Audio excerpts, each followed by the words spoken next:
Star today episode தீபாவளின்றதுனால எல்லாரும் பயங்கர ஹாப்பியாக இருப்பாங்க. சாப்பாடெலாம் பண்ணிவிட்டு சரி சாப்பிடலாம் வாங்கன்னு வாங்க, நீங்களாம் சாப்பிடுங்க நான் அப்புறமா சாப்பிட்றேன் அத்தை, நாங்கள்லாம் நீங்கள் சாப்பிடும் போதே சாப்பிட்றோம், என்னம்மா இப்படி பேசிகிட்டு இருக்கீங்க, நீங்கள் முதல்ல சாப்பிடுங்க. இல்லை அத்தை நம்ம எல்லோரும் ஒன்றா சாப்பிட்லாம், நான் ஒரு ஐடியா சொல்லட்டுமான்னு கதிர் சொல்லவும் என்ன ஐடியா, இங்கே பாருங்கள் சாப்பாடை எல்லாரும் இலையிலையும் போட்டுருங்க, எல்லோரும் ஒன்றா கலந்து சாப்பிட்லாம். இந்த ஐடியா ரொம்ப நல்லாயிருக்கு, சரி இதை ட்ரை பண்ணலான்ட்டு எல்லோரும் ஒன்றா போட்டுன்னு அவங்கவுங்க ஹஸ்பண்ட் பக்கத்தில் அவங்கவுங்க ஒய்ஃப் உட்காந்துட்டு பயங்கர ஹாப்பினஸோடு இருக்காங்க. எல்லாரும் அவங்கவுங்க மனைவி கிட்ட பேசிட்டு இருப்பாங்க. ராஜிக்கு அதிரசம் ரொம்ப பிடிக்கும்ட்டு சாப்பிட்டுட்டு இருக்கவும் கதிர் அவங்களுடைய இலையில் இருக்கிற அதிரசத்தை ராஜி கேட்கும்போது ராஜி செம க்யூட்டாக சிரிக்கிறாங்க. தேங்க்ஸ்ன்றாங்க. பரவாயில்ல சாப்பிடு, உனக்கு பிடிச்சது தானே மாமா, இது நான் செஞ்சது மாமா நல்லா இருக்கிற மயில் சொல்லவும் சரவணன் அதை உடனே வச்சுட்டு வாங்க. ஒரு மாதிரி ஃபீல் ஆகுறாங்க ராஜி.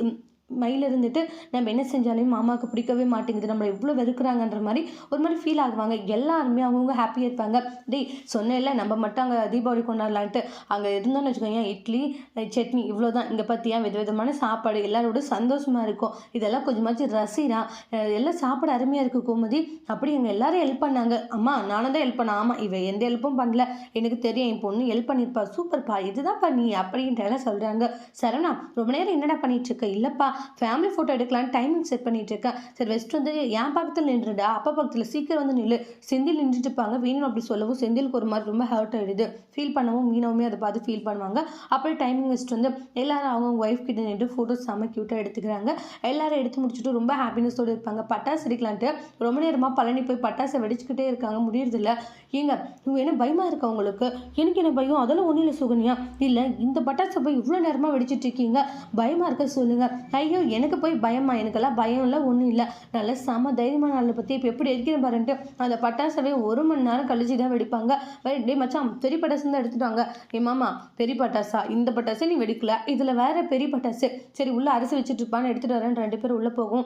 ஒரு நிமிஷம், என்ன சுகன்யா என்ன விஷயம், இல்லைங்க இது மாதிரி அம்மாவும் அப்பாவும் வர சொன்னாங்களே விருந்துக்கு, போகலாமா இல்லையா, போகலாம் மச்சான் கிட்ட சொல்லிட்டு போகலாமான்ட்டு உள்ளே போகிறாங்க.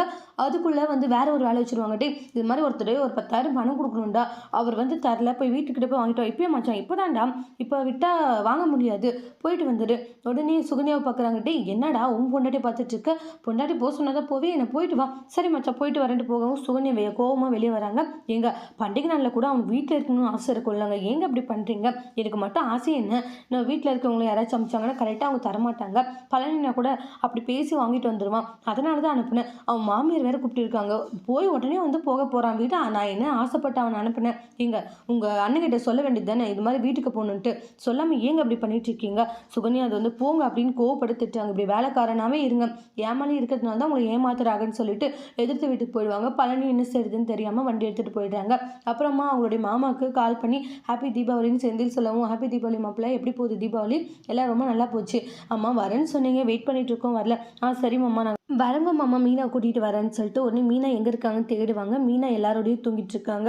அதை பார்த்துட்டு இப்படி தூங்கிட்டு இருக்காள் என்ன பண்ணுறதுன்னு யோசிக்கிறாங்க. சரவணன் ரூமில் இருக்கவும் மாமா பக்கத்து வீட்டு அக்கா ஸ்வீட் கொடுத்தாங்க, இந்தாங்க எனக்கு ஒன்றும் வேண்டாம். ஏன் மாமா, சரி உன்னுடைய ஆதார் கார்டு எங்கே, எனக்கு இப்போ உன்னுடைய ஆதார் கார்டு வேணும். எதுக்கு மாமா, நீ சொன்ன உன்னுடைய இந்த ஸ்கூலில் படிச்சுட்டு இருக்கும்போது படம் பார்க்க போனேன், அதெல்லாம் கால்குலேட் பண்ணால் உனக்கு இப்போ வயசு அதிகமாக, இல்லை மாமா அப்படியெல்லாம் இல்லை.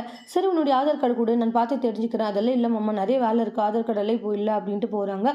இவள் இவ்வளோ போய் சொல்லும் போதே தெரியுது ஏதோ ஒரு விஷயத்தை மறைக்கிறான்னு சொல்லிட்டு சரவணன் யோசிக்கிறாங்க.